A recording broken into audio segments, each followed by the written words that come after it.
Green Room will probably end up being the most brutal movie we get in 2016. I mean, when a guy like Quentin Tarantino endorses your film, that's usually a pretty good sign that things are going to get gross. And I don't just mean gross in terms of blood and gore, although that is there, so don't worry. But I mean gross more on like a fundamental level.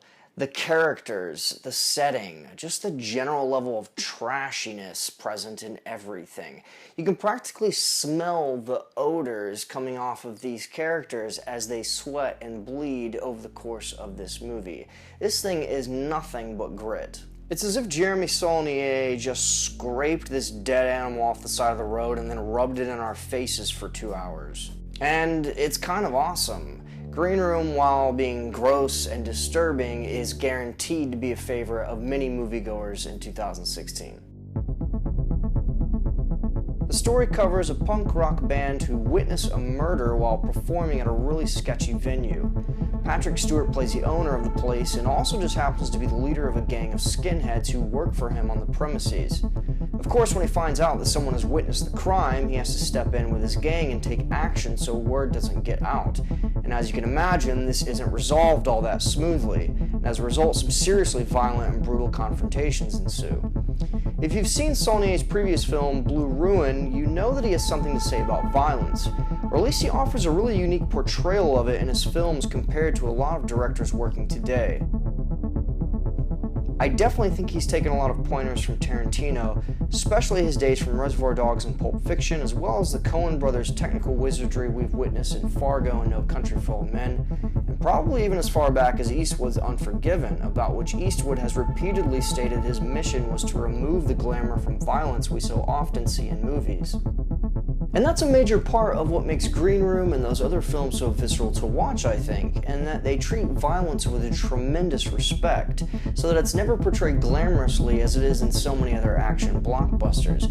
Instead, these directors have insisted that it retains that unpredictability and that shock value so akin to real-life violence, so nobody's prancing around or dodging bullets or doing roundhouse kicks or some shit. The action in this movie is in no way graceful. Instead, what you have is a bunch of just average Joe schmoes employing the use of violence with this very awkward realism. Their actions appear to have actual weight and texture to the point to where the release of a single shotgun shell is like an entire event in and of itself, so that when you first see someone's face get blown off, you feel truly stunned and afraid, as you should be. The action sequences in these kinds of films usually hit you in these unexpected spurts, these moments that you know are eventually going to come just because of all the tension boiling up, but you're never exactly sure when. The most impressive example of this technique in recent memory, I think, is probably found in the basement scene of Inglourious Basterds, where Tarantino practically tortures his audience with this slow-building tension that then finally erupts into an all-out war in this tiny enclosed space.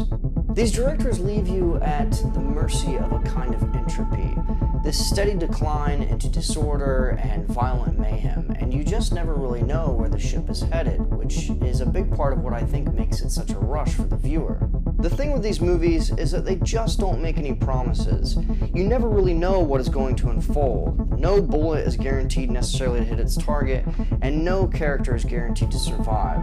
All of them in Green Room appear scared shitless, and none of them are professional killers, and as a result, I think you get this very resourceful kind of violence, in that the characters wield anything from handguns to shotguns to razor blades to jagged broken light fixtures to machetes to mic stands on down to killer dogs. This is a movie about the necessity of pain, how it communicates to us and keeps us alive, and how without it we would probably just be carried away by our immediate impulses and urges. We wouldn't last hours. It's the great leveler, and precisely what all these characters have in common in Green Room. Nobody is an expert at killing, yet every one of them is capable of doing horrific things. The tension in this movie is just without mercy and continues to tighten its grip with each passing scene. I mean, when you cram this many hostile individuals into this tight of a space, every word that's spoken, every decision that's made, and every risk that's taken just becomes that much more alive with meaning and importance.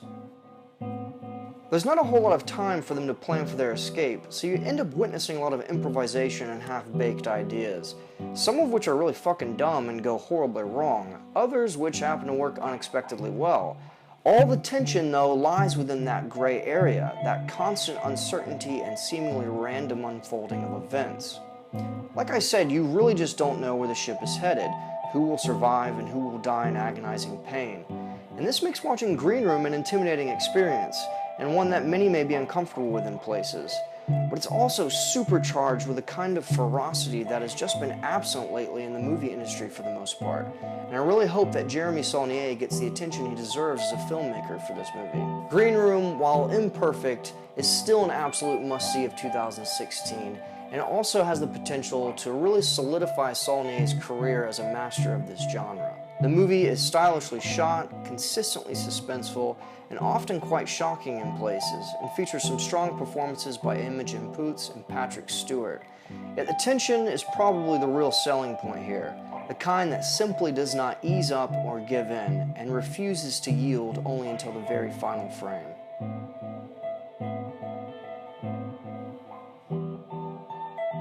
Hey guys, thank you so much for watching this video. If you didn't notice, this is a brand new channel, so I need all the help I can get in lifting it off the ground and getting it running. So if you liked what you saw in this video and you want to see more, please take just a couple seconds to subscribe to the channel and to share this video. That tiny slice of your time could literally make a world of difference for me. Thank you for the support, and I'll see you again soon.